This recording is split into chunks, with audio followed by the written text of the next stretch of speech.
Good afternoon and welcome to another edition of Outside the Box. It is NCAA Final Four time. We're going to talk NFL. Tim Tebow to the Jets, the New Orleans Saints suspended. What will this mean for the organization? Chipper Jones announces his retirement for the Braves. The Dodgers are bought out by Magic Johnson for $2 billion.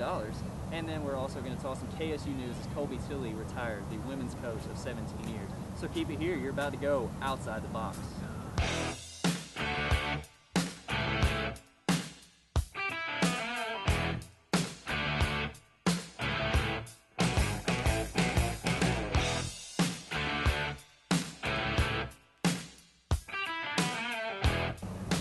NCAA Final Four time. It's Kentucky, Ohio State, Louisville, and Kansas. You still have Kansas and Kentucky in your bracket, Kayla. How is that possible? Because I'm awesome, and I have them going to the tournament, Kentucky versus Kansas. Kentucky's going to win, and Kayla's going to have an awesome bracket. No, I got Kansas all the way. Yeah, no Kansas doubt. all the way. So who do you have in the championship game? Kansas versus Kentucky. Okay, all right. Well, we'll see. I had Syracuse versus Duke, so I'm completely out of the water. But Kentucky will probably win now, I think. I'm hoping, but it's going to be a good game because it is a big rivalry. It's going to be a great game. Oh yeah, definitely. That Kentucky rivalry there. The coaches are already going after it. Yeah. Oh, Going at each other, saying different things. They don't really like each other, so it's going to be a matchup for history. Yeah, that's going to be a great game because I love watching Louisville anyway. Year in and year out, they always impress. And Kansas and Ohio State, I think Kansas will take that one. I don't know about easily, but I think Kansas are definitely the favorite to win in that one. Yeah. I've got Kansas in it mainly because I feel like they got the best player on the court that game, and so I don't think that you'll have Solinger doing much on Ohio State if he's going to get shut down. And I think Kansas will take it and take the championship. Moving on to the NFL, even though we're in the midst of March Madness and spring training for MLB, there is so much going on in the NFL right now, starting with Peyton Manning signing a 5-year deal last Tuesday with the Broncos for $96 million. 96 million, that's unbelievable. I think a big part of that was John Elway in the front office for the Denver Broncos. His record, his career speaks for himself, and it's a better matchup than him and Tebow. I think Elway and Manning will both be on the same side, and Elway really was in well with the Broncos front office when he played for him, and then Manning really, he befriends everyone that he could be best friends with Obama for all we know. So, you know. That's a conspiracy. Yeah. No, I think because of both of them, Elway already being a Hall of Famer and Peyton Manning on his way, that relationship really molded as over the years we were talking about with it, and that ultimately got him the job with the Broncos. And $96 million, that's not that much. It's a chump change for Peyton Manning. Especially, He'll give that to a charity tomorrow. I was really surprised that he didn't choose Tennessee. Homeboy coming home. I thought he was going to come back to Tennessee where he graduated. He ultimately came down, I think, to wanting to win championships. Yeah. Tennessee did not have the roster for him. He might have had the hometown fans from there, but in Denver, they've got the team already set in stone pretty much for a run at the championship. Feeling comfortable is fine and all, but when you're wanting to win championships, it's a little bit more important to Peyton. He's always been a winner, so just like Tebow, but Peyton's a bit more skilled. Absolutely. So now that Peyton is with the Broncos, Tim Tebow has moved on to the Jets. Is this good or bad for Tebow and the Jets? I mean, it's Tebow in New York. That just writes itself. The media is drooling over this because they finally have a guy that comes in there who's basically been perfect almost his entire life. When you think about it. Yeah. And so you got a guy going to a city like New York where so many with Rex Ryan, just an outspoken team to begin with, and you bring Tim Tebow in there with all the media coverage he's going to bring. Rex Ryan's loving that. Oh yeah, he's loving that. Now you talk about a squeaky clean image. Derek Jeter had a very squeaky clean image. He hasn't really done anything wrong. Well, no, I think Tebow's going to be a positive influence, just like he is anywhere else he goes. He's always known for being the leader, bringing the team together, being a positive impact. Well, that's why I believe the reason they brought in Tebow was to make Sanchez be on his toes a little bit, because he hasn't had that quarterback behind him to really test him in New York. So I think Tebow, for Rex Ryan loves a guy with the energy Tebow brings. You're going to see a good competition, I believe. I think the players would love to see that too. A lot of the players were kind of, why you throw the backup quarterback at press conference in the indoor facility? That's never been done. And one actually said, I was waiting for Tebow to come in on his jet. He did. He came in on his jet. The jet. I was unaware that Tebow had a jet. That's ridiculous. I didn't know that either. Itself. He's got to fly all over the world, so I can see the flyer miles going way up and stuff like that. So that could actually help him. Is he going to use the jet to fly for away games? Is he going to have his own plane? Possibly. With all the fan support he has, he might need to fit him inside there. There were over 200 members of the media there for this 30-minute press conference by backup quarterback. What does that show about Tebow? It shows you how much support he has.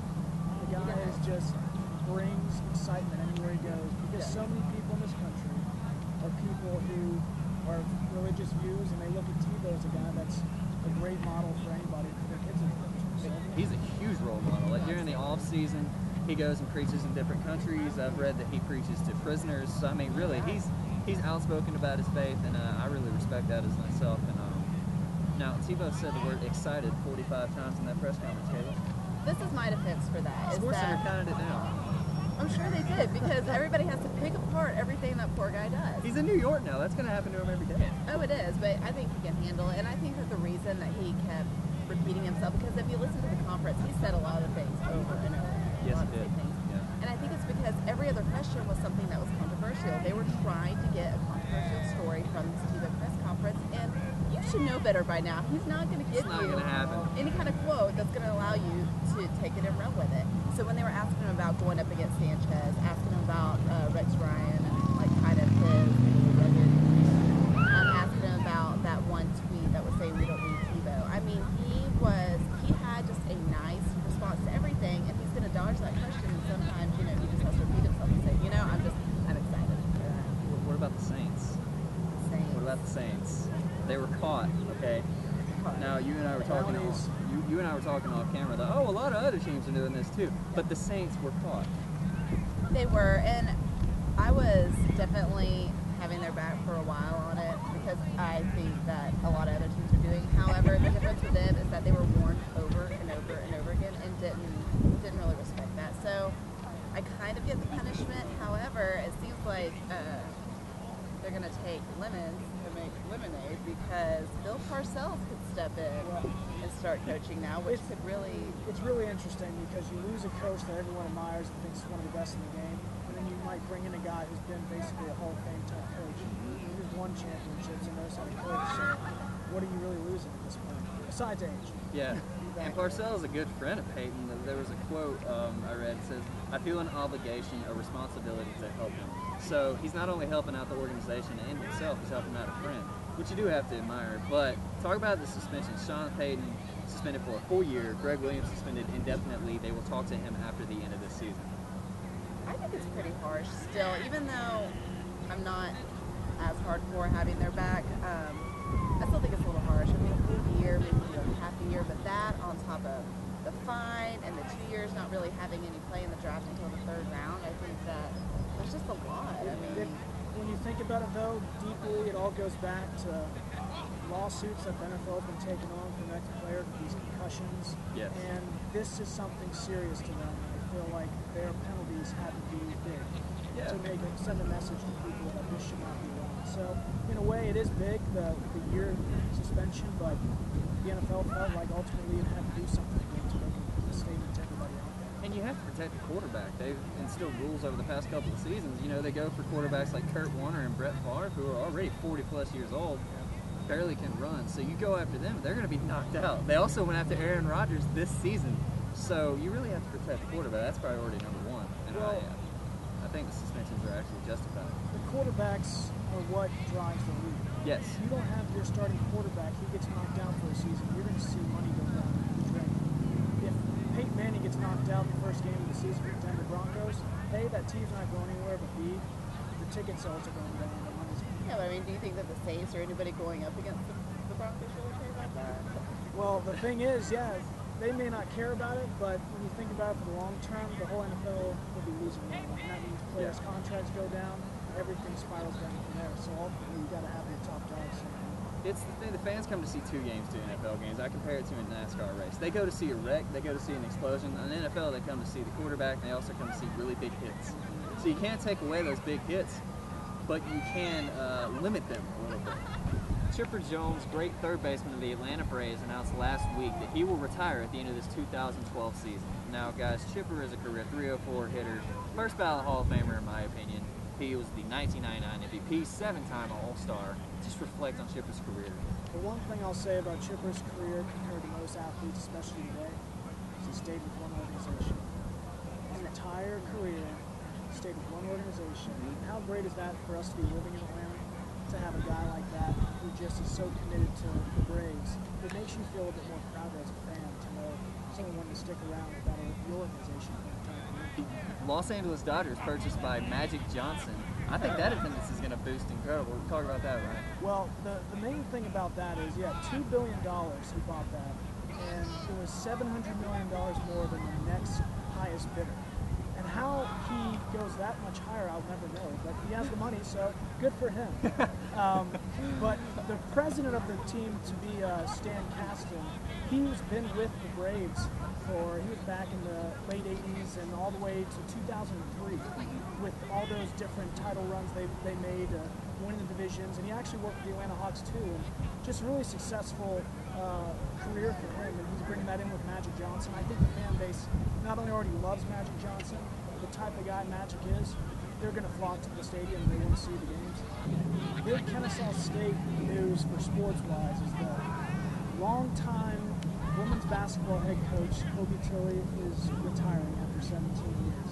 This past season, bringing Kennesaw State to their first win in the history of the ASUN Conference. He had a great career with them, honestly, winning 290 games for them, 35 seasons as a head coach. It's a long time. It's a long tenure. 35 seasons, 742, 328 overall record. Yeah. He's got to go into some Hall of Fame around the state of Georgia. And He's the winningest coach in KSU program history. That's impressive.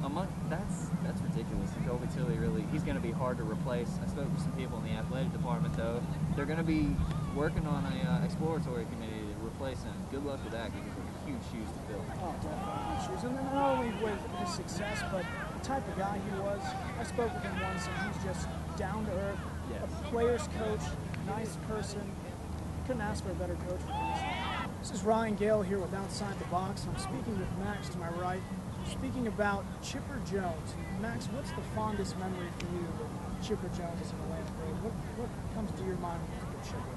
I think it's important to note, especially for me, coming up in the 90s, I think that when you mention the Braves, Chipper Jones is almost synonymous with the Braves franchise. And I think for a lot of people that grew up and are seeing Chipper's whole career, I think for them it's really painful to see him retire because you're looking for one more face to add to that Braves logo.